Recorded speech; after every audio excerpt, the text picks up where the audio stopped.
આપણે મળીશું ત્યારે આપણી પાસે જે 2 કલાકનો સમય છે, 1 વાગે કથા વિશ્રામ થશે. 2 કલાકનો જે સમય આપણી પાસે છે એમાં ઠાકોરજીની થોડી એવી વાતો સાંભળી જેથી આપણને પ્રભુમાં પ્રીત જાગે, પ્રભુમાં પ્રેમ થાય આપણને. અને તમે પ્રભુને પ્રેમ કરશો તો પરમાત્મા તમને પ્રેમ કર્યા વગર નહીં રહી શકે. તો ગઈકાલ આપણે જે કથા સાંભળતા હતા, અને ભગવાનને પત્ર લખો 7 શ્લોકનો, 7 શ્લોકોનો એ પત્ર સપ્તપદી.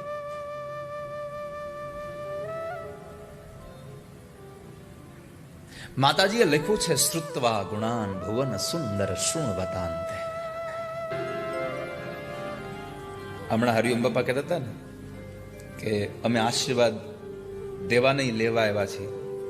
ભૂપેન્દ્રભાઈ, આપણને કથા લોકોને સંભળાવવાનો અવસર બહુ મળે, પણ આપણને ક્યારેક કથા સાંભળવાનો અવસર બહુ ઓછો મળે. અહીંયા બેઠા પછી કથા કહેવાનો જે આનંદ છે ને એ તો હોય જ, પણ એ કથા કહેનારને સામે બેસીને જે કથા સાંભળવાનો આનંદ મળે એ વિશેષ હોય છે, અને બહુ કિંચિત મળતો હોય છે. ક્યારેક ક્યારેક એવું પણ થાય, સમય પણ હોય, પણ ક્યારેક ક્યારેક આપણી અંદરની વૃત્તિઓ આપણને જવા ન દે. હું ત્યાં જાઉં તો કેવું લાગશે?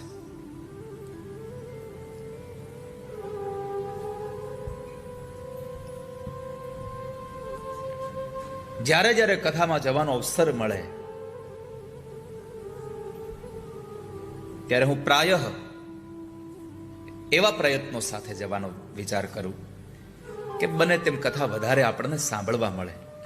હું હમણાં જ વિચારતો હતો કે મને અહીંયાથી કથા કહેવાનો જે આનંદ થાય છે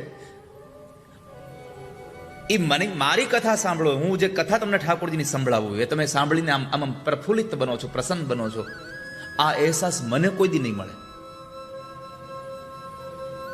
સમજાય છે હું શું કહેવા માંગુ છું? હું ભગવાનની કથા કહીને તમને જે આ તમારા ચહેરા ઉપર આનંદ જોઉં છું ને, એ કથા મને મારા મોઢેથી સાંભળીને મને ક્યારે પ્રસન્નતા નહીં મળે. કારણ કે બોલું તો હામે ન બેસી શકું, હામે બેહું તો અહીંથી બોલી ન શકું. અન્ય વક્તાઓની કથામાં જઈને હું બેસી શકું, પણ પોતાની જ, હું હમણાં જ મંગલાચરણ પછીના કાળમાં મને વિચાર આવતો હતો કે અહીંયા બેસીને કહેવાનો આનંદ મળે છે, પણ સામે બેસીને સાંભળવાનો આનંદ તો ક્યારેક બીજા તરફથી જ મળે છે.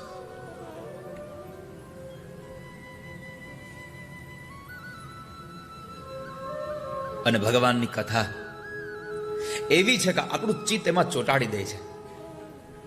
ત્વયત ચુતા વિશતિ, આવી સતી, જે ભાઈ બેઠા એટલે આવી સતી, સંધિ છોટી પાડીને, પદછેદ કરીને. આ શબ્દ કદાચ અહીંયા બેઠેલા શ્રોતાઓને કહું તો એને કઈ મજા ના આવે. અને આમ પણ દુનિયાનો નિયમ છે કે જેનાથી પચે ને એને જ જમાડાય. પછી હરિઓમ બાબા તમે નકરા લાડવા ખવડાવ્યા કરો, પચે નહીં તો શું કરવું? આવી સતી. હું ઘણી વાર એક કથા કહેતો હોઉં છું કે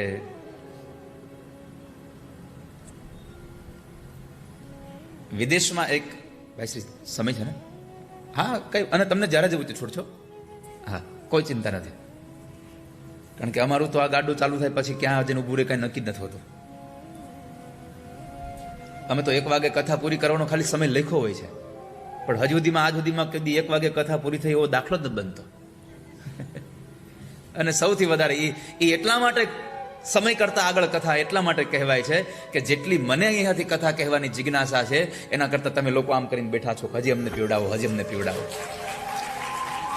મારે તમને જ્યુસ પીવડાવવું હોય, પણ તમારા મોઢા ઉપરની રેખા જ ન હોય જ્યુસ પીવા જેવી, તો હું તમને શું પીવડાવું? મેં આગળના દિવસોમાં કહ્યું હતું કે વક્તા કેટલી સારી કથા કરી શકે એનો સૌથી વધારે કોઈ આધાર હોય તો શ્રોતાઓના ચહેરા ઉપર હોવો જોઈએ. શ્રોતાઓ કેટલા જિજ્ઞાસુ છે, કેટલા પીપાસુ છે, એના ઉપર કથા મળે છે. અમેરિકામાં એક ફેક્ટરી હતી અને ફેક્ટરીનું એક મશીન બંધ થયું. હરિઓમ બાપા,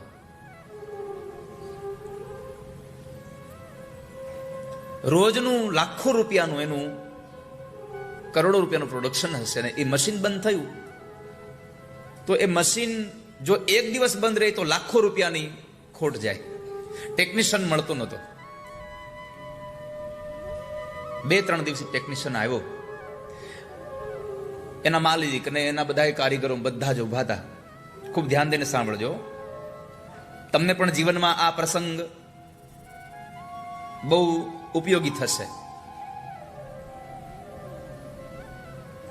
તો ટેકનિશિયનને બતાવ્યું ભાઈ અમારો મશીન જલ્દી ચાલુ કરી દો, અમારે રોજનો લાખો કરોડ રૂપિયાનું નુકસાન જાય છે.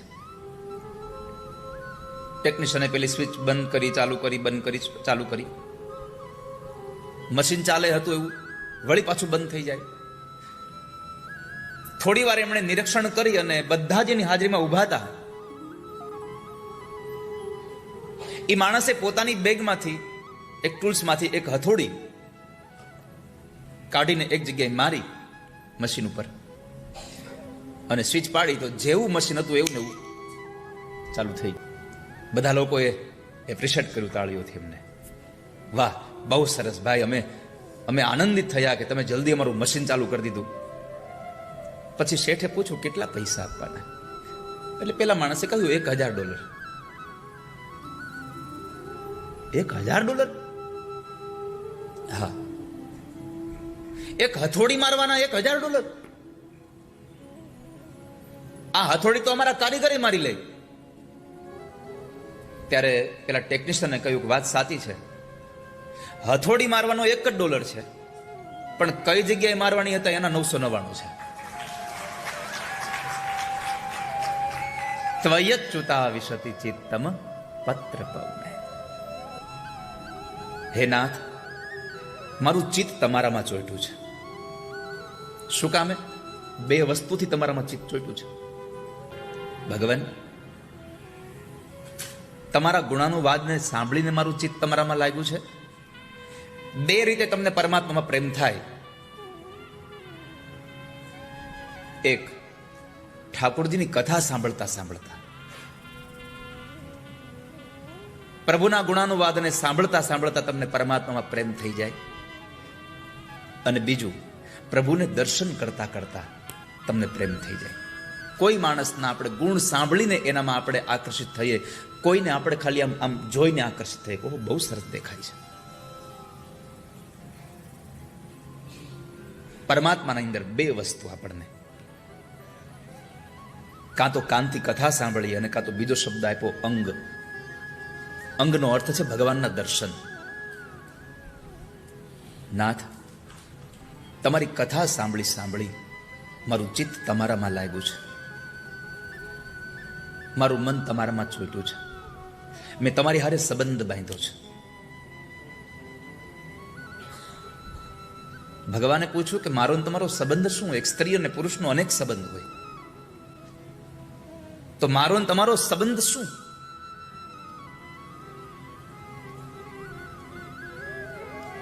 માં રૂકમિણીએ તો સ્પષ્ટતા કરી દીધી કે મારો તમારો સંબંધ મેં તમને મારા પતિ માન્યા છે, કારણ કે તમારા ગુણ બહુ સાંભળ્યા, તમારા પ્રભાવની. બીજા શ્લોકમાં એક છે શબ્દ ધામ, તમારો પ્રભાવ. વિવાહને યોગ્ય હે નરશ્રેષ્ઠ. નૃસિંહનો અર્થ છે નરશ્રેષ્ઠ. વિવાહ માટે હે યોગ્ય શ્રેષ્ઠ પુરુષ, મેં તમારા ગુણો બહુ સાંભળ્યા છે, કારણ કે તમારી કથા અમૃત સમાન છે. જો તમારી કથાથી અમને શાંતિનો અનુભવ થતો હોય તો કલ્પના કરો ઠાકોરજી, તમે મળી જાઓ તો શું ન મળે સંસારમાં અમને? પ્રભુ મળે તો શું ન મળે આપણને? ગોપીઓ કહે તવ કથામૃતમ તપ્ત જીવનમ. નાથ, સંતપ્ત પ્રાણીઓના એ શાંતિ માટે તમારી કથા અમૃત સમાન છે. તપ્ત જીવનમ. બીજી વાત, વિરહજન્ય તીવ્ર તાપથી તપતા આ જેટલા પણ જીવાત્માઓ, જેટલા પણ પ્રાણીઓ છે, તપ્તાનામ અસ્માકમ અપી તદેવ જીવન.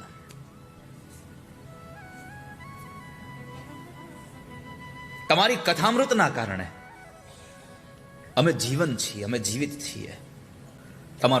તમારી કથામૃત, તમારા ગુણાનુવાદ અમને ખૂબ આનંદિત કરે છે. આપણે ત્યાં બે અમૃતો છે. એક દેવ અને દાનવના અંદરથી નીકળેલું, દેવ અને દાનવના મંથનથી, સમુદ્રમાંથી નીકળેલું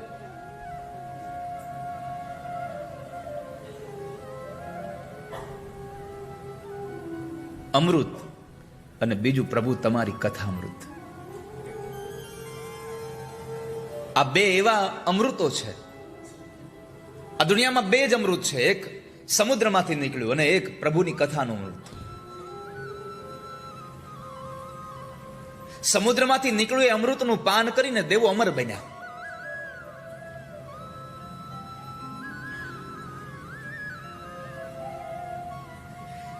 અમર થઈ જવું એ પર્યાપ્ત નથી. દેવતાઓ અમૃતને પીને અમર બન્યા, પણ એની અંદર ઈર્ષાદી જે રોગ હતો એ રોગ ન ગયો. શાંતિનો અનુભવ ન કરી શક્યા, મોક્ષની પ્રાપ્તિ ન કરી શક્યા. નાથ, તમારી કથા તો એવી છે, ઈર્ષાદી દોષોનું શમન કરે છે, શાંતિનો લાભ આપે છે અને મોક્ષ પ્રદાન કરે છે.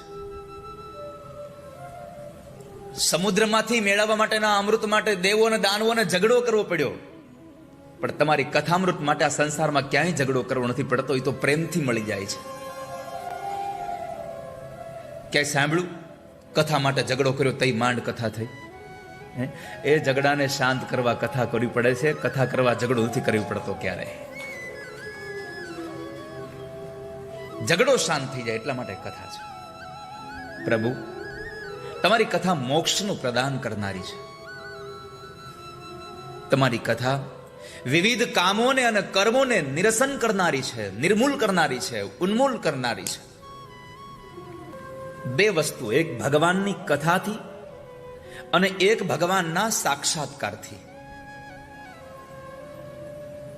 કામ અને કર્મ બે જણા સમૂળ ઉન્મૂલન થઈ જાય છે. પ્રભુની કથા તમને એના તરફ આકર્ષિત થઈ જાય છે. અને આમ પણ કૃષ્ણનો અર્થ જે છે, કર્ષયતિ ઇતિ કૃષ્ણ, પોતાના તરફ જે આકર્ષણ કરે છે એ કૃષ્ણ છે. બાકી રવિવાર હોય અને કોઈ 10 વાગ્યા પહેલા ઈ નાવા બેહે એવી ઘટના ઘટે કોઈ દે? 10 વાગ્યા પહેલા બાથરૂમમાં જાય મૈત્રી ઋતુ થાય બેટા? ના થાય. 10 વાગે તો હજી આંખો ચોળાતી હોય અને મમ્મીને કહેતા હોય કે તું મમ્મી ચા બનાવી દે ને. ઘણા તો મોટા થઈને ચા દૂધ માગે, મજા આવે. ઓમ બરાબર છે ને બેટા?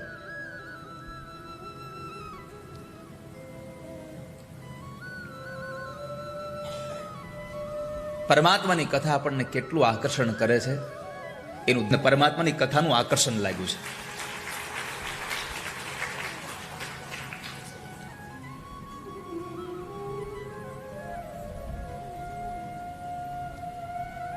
નહીં તો કદાચ તમે અહીંયા બપોરના પ્રસાદ લેવાનો હતો, તમે કદાચ 11:30-12 વાગે આવો તો ક્યાં કોઈ ના પાડે એમ હતું. પણ શું કામ તમે આવીને બેઠા છો? પ્રભુની કથા તમને આકર્ષણ કરીને અહીંયા બેસાડે છે. એલા ભાઈ, આજ તો રવિવાર છે, હુવા દો શાંતિથી.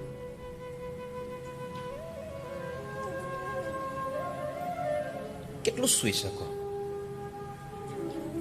પ્રભુ તમારી કથા અને તમારો સાક્ષાત્કાર અમારા કેટલાય પ્રકારના, વિવિધ પ્રકારના કામ અને કર્મને નિર્મૂળ કરી દે છે. પ્રભુની કથાથી માણસમાં જ્ઞાન પ્રગટ થાય છે અને જ્ઞાનનો અગ્નિ આપણા બધા જ પાપને, આપણા બધા જ કામને, આપણા બધા જ કર્મોને બાળીને ભસ્મ કરી દે છે. એટલે ભગવાન શ્રી કૃષ્ણ ગીતાજીમાં બોલ્યા છે, જ્ઞાનાગ્નિ સર્વ કર્માણી ભસ્મસાત કુરુતે તથા. ભગવાન કહે છે, અર્જુન, જ્ઞાનનો અગ્નિ એવા બધા કામને નાશ કરી દે છે કે માણસ શાંતિનો અનુભવ કરી શકે છે. અને જિંદગીમાં કામનાઓ મરી જાય ને પછી બીજું કઈ ગોતવાની જરૂર નથી પડતી. એક કામ મરે એટલે બે વસ્તુ આપોઆપ વહી જાય, ક્રોધ અને લોભ. આ કામ જે પ્રવેશ કરે છે ને, કામનાઓ જે આપણી છે એ જ આપણને ક્રોધ લઈ આવે છે ને એની એ જ કામના આપણને લોભ લઈ આવે છે. તમારી કામનાઓ પ્રગટ થાય, દાખલા તરીકે કે મને એક જૂની મોટરસાયકલ મળી જાય. મોટરસાયકલ આપણી પાસે ન હોય અને આપણને જૂની મોટરસાયકલ મળી જાય. આ મોટરસાયકલ મળી જાય એના માટે આપણે મહેનત કરતા હોઈએ જૂની ગાડી મેળવવા માટે, અને જૂની ગાડી મળી જાય પછી આ સંસારનો એક પણ એવો મનુષ્ય બતાવો મને કે જેને નવી ગાડીની ઈચ્છા ન થાય. રહી જ ન શકે.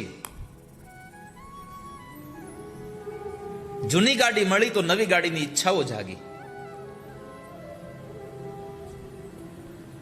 પણ કદાચ જૂની ગાડી માટે ખૂબ મહેનત કરે અને છતાંય પૈસા ભેગા જ ન થાય તો પછી કેટલો ક્રોધ આવે.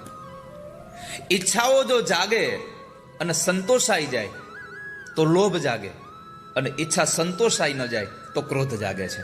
પણ જો ઈચ્છા જ વહી જાય તો ક્રોધ અને લોભ આ બે આપોઆપ વયું જાય.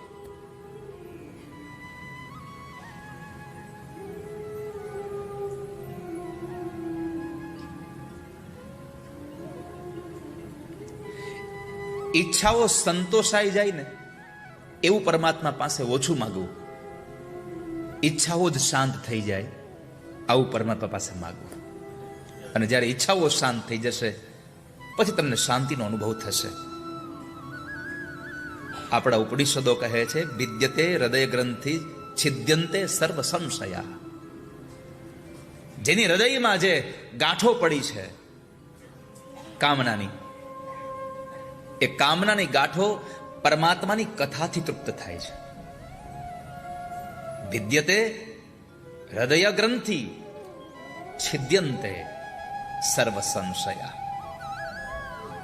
સર્વ સંશયોનું જો કોઈ મૂળ હોય તો પ્રભુની કથા છે. પ્રભુની કથા આપણા બધા સંશયોને ટાળવા વાળી છે.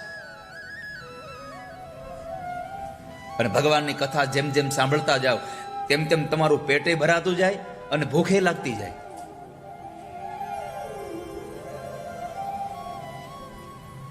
સોલામાં ભાગવત વિદ્યાપીઠના પ્રણેતા પૂજ્યપાદ કૃષ્ણશંકર શાસ્ત્રીજી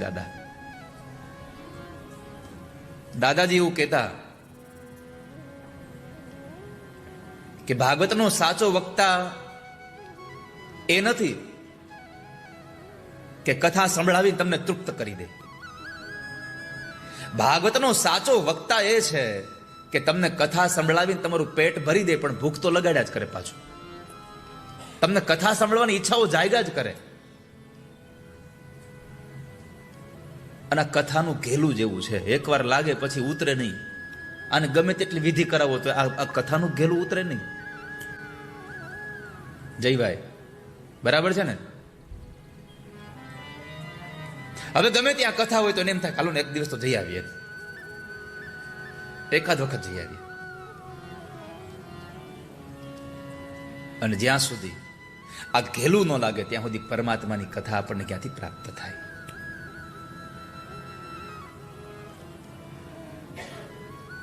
જેમ જમવા બેસો અને એક એક કોળિયો અંદર જાય તમારી અંદર, અને તમને આમ આમ શાંતિનો અનુભવ થાય, આનંદ મળે પકવાન ખાતા હોવો ને.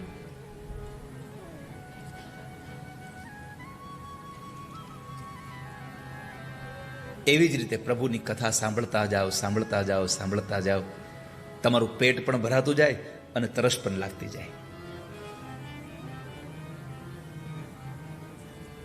તૃષ્ટિ પુષ્ટિ ક્ષુદ પાયોનું ઘાસમ. ભાગવતજીના 11મા સ્કંદમાં એવું લખ્યું છે કે તમારા એક એક કોળીએ જે માણસને ક્ષુધા શાંત થતી જાય છે, એમ પરમાત્માની કથા જેટલી વારે વારે સાંભળ્યા કરો એટલી વાર તમને શાંતિ અનુભવ થયા જ કરે, થયા જ કરે, થયા જ કરે. અને એવું નહીં હોય તમે આજે કથા સાંભળી લીધી એટલે હવે પછી ન સાંભળો તો તમને આમ વાંધો નહીં, અને પછી સાંભળ્યું તો જૂનું લાગે. ના, તમે જ્યારે કથામાં બેસો ત્યારે સ્વાદુ સ્વાદુ પદે પદે તમને વારે વારે આ કથા તમને આનંદ જ આપ્યા કરે.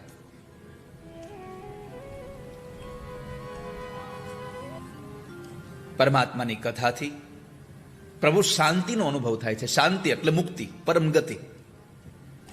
આ સંસારમાં કોણ એવો જીવ છે જેણે ભગવાનના રામના નામની કથાનો નાદ સાંભળ્યો હોય અને એને ગતિ પ્રાપ્ત ન થઈ હોય? શૃણવન રામ કથા નાદમ કોન યાતિ પરામ ગતિ. કોણ એવો છે જેને ભગવાનની કથા સાંભળે ને ગતિ ન મળે? અરે ખાલી ગતિ નહીં, પુત્રાર્થી લવતે પુત્રમ ધનાર્થી લવતે ધનમ. આ કથા ખાલી તમને મોક્ષ જ આપે એવું નહીં, ભુક્તિમ ચ મુક્તિમ